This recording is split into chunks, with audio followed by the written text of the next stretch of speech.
Hello guys, welcome back to my another video. কেমন আছেন তোমরা গেলে? আশা করুন সবাই খুব ভালো আছে আর মুইও ভালো আছো। তো মুই নিয়ে আসলাম আজকে ওয়েডিং ভিডিওর পার্ট 2। আগের ভিডিওটা তোমার সরোজা তুলি যাওয়া দেখাইছো, আর নদীর পাড়াত আসি আমরা কী করলাম তাকে এরা দেখাই। তো এই পাশে বরিতি নিয়ম করি আছে, আর আমার রাজবংশী নিয়ম যে ডেলা সাজা, তো ডেলাত কী থাকে আমি এখানে দেখলাম, তো ক্যামেরা ভিডিও করে তোমরা গেলে দেখালাম। তো এই পাশে বড়িতি ঘর বড়ি নিয়ে আছে, বড়ি আছে, আর আমরা এখানে জলত নামিয়ে বইন ভাগ্নি মই তিনজনের ফটো শটো উঠলাম। অনেকক্ষণ জলত আমরা জলের সাথে খেলা করলাম, মানে এমনি করলাম আর কি, ভালো লাগে জলত নামিয়ে এমনি অনেক ফটো শটো উঠলাম। আর জায়গাটা এত সুন্দর, ভাবলাম তোমরা এগুলো দেখে নেন। আর নদীর পাড়টা দেখো কত সুন্দর, উপরে আছে পাহাড়, তলত নদী, তার উপরে আছে মহামায়া মন্দির, তারা কত সুন্দর লাগে পায়, হয় না? তো ওই পাশে ওই যে বড়িতে লোক দেখা পাওয়া লাগছে, ওদের নিয়ম সিয়ম করি আছে। আর নিয়ম করা শেষ হলে এলা যে আমার মহামায়া মন্দিরে আসলাম। এটি যেহেতু অনেক কটা মন্দির, এটি বড়িতে ঘর সবগুলো ঠাকুরকে জল দিবে। আর যেহেতু আমার যারে বিয়ে না হোক কেন মন্দিরের জল দেওয়াই লাগবে, দিয়ে তারপরে বাড়ি এসে, তো বাড়ি এসে এটি দেখুন কইনে উঠিয়ে লাগছেন, কইনে সাজি কাজি পুরো রেডি। তো আমার নাচন উপর দেরি আছে গাইস, এলা এখন ফ্যামিলির ঘর নাচবে, বড়িতির ঘর নাচবে, তারপরে আমরা। তো এমন একটা মনোভাব নিয়ে ওদিনকে আমরা মানে মুই বিশেষ করি মানে সরকার তুলে গেছিলাম, ভাবছিলাম আসি নাচি।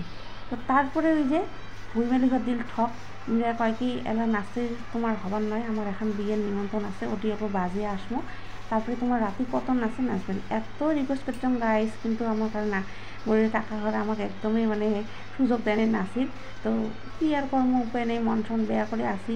তো ওয়েট করি আসলাম রাতে নাচবো, সস্তায় করে রাতে খুব নাচেছি। এটা পরের ভিডিও তোমরা লাগলে পাইবেন, চোখে দেখবেন মোট চ্যানেলত। হ্যাঁ, তো পরের ভিডিও কিন্তু আরও ধামাকাদার ভিডিও আছে, নাচন আরও অনেক কিছু কত কিছু করতে করছি।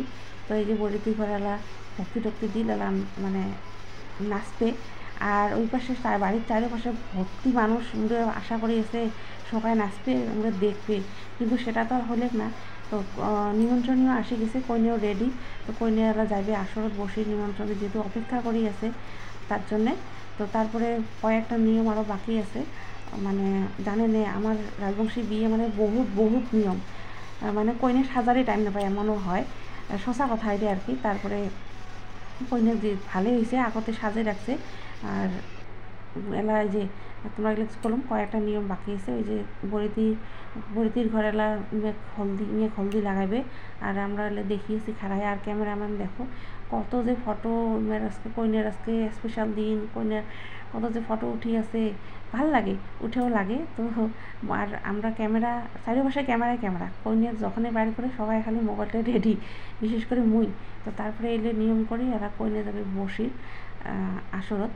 আর আমার কইনাটা খানিক জুম করে তোমরা দেখালাম, কেমন লাগছে গাইস কমেন্টে জানাবেন। সাজাটা কিন্তু অসম হয়েছে, খুবই সুন্দর, যাই সাজাচ্ছে তাকে আমি ধন্যবাদ, এত সুন্দর সাজাচ্ছে, মোর বিশেষ করে পছন্দ হয়েছে। তোমরা এগুলো কমেন্টে জানাবেন কেমন লাগছে আমার কইনা। তো কইনা গেলা বসে দিয়ে মুই চলে যাম বাড়ি। আর এই পাশে চেয়ার কত সুন্দর করে সাজে রাখছে, নিমন্ত্রণীয় আসি গেছে, আর আমরাও সাজে গেজে এসে এটি বসমো। আর কইনার যেগুলো বস্তু দিবে বাড়ির থেকে তো দেয়, তো এগুলো সব সুন্দর করে সাজায় রাখছে। আর এই স্টেজটাও খুব সুন্দর সাজাইছে। তো চলো গাইস, ভিডিওখান কেমন লাগিল, যদি কিছু ভালো লাগে থাকে লাইক কমেন্ট করে জানাবেন। আর মোর পেজটা ফলো করে মোর সাথে থাকবেন। আর ইউটিউব থেকে যদি কাউ দেখতে চান তারা ক্রিয়েশনাল মিরর সার্চ করলে মোর চ্যানেলটা পাবেন, আর চ্যানেলটা মোর সাবস্ক্রাইব করে মোর সাথে থাকবেন। Bye bye guys.